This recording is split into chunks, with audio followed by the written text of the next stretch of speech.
sarki ikon Allah sarkin waka tare da gimbiya Jummai. Karshen zamani ne, karshen zamani ne, muna karshen zamani ne, karshen zamani muna karshen zamani ne, karshen zamani yara muna karshen zamani ne, karshen zamani manya muna karshen zamani ne, karshen zamani kai maza muna karshen zamani ne, karshen zamani ina mata muna karshen zamani ne, karshen zamani yan uwa muna karshen Aya tana cikawa.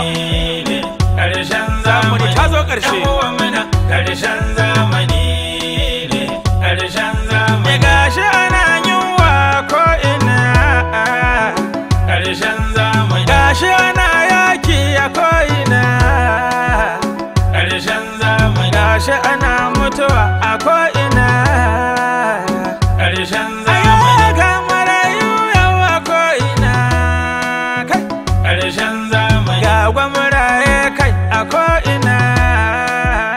karshen zamani yan uwa muna Bakin ciki karshen ya yi yawa. zamani karshen zamani yan uwa muna karshen zamani karshen zamani Cin amana yayyawa ko ina, karshen zamani gaba da juna yau a ko ina, karshen zamani cin hanci da rashawa ko ina, karshen zamani ana ta zagon ƙasa a ko ina, karshen zamani mulkin kama karya ko ina, karshen zamani yan uwa muna karshen zamani karshen zamani yan uwa muna karshen Allah zamani ka samu cika da imani. karshen zamani Yau ga zalunci a ko ina, karshen zamani yau ga munafurci a ko ina,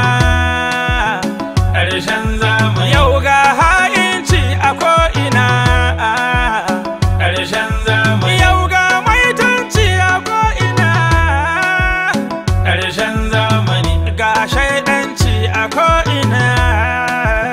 karshen zamani yan uwa muna karshen zamani karshen zamani yan uwa muna karshen zamani Muna ƙarshen zamani jama'a, amma Yesu bai ɓoye mana komai ba.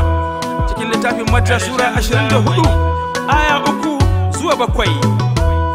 Yesu yana zaune a kan dutsen zaitun, sai almajiransa suka zo wurinsa a kaɗaice suka ce, ka gaya mana yaushe za a yi waɗannan abubuwa, mecece kuma alamar dawowarka da ta karewar zamani.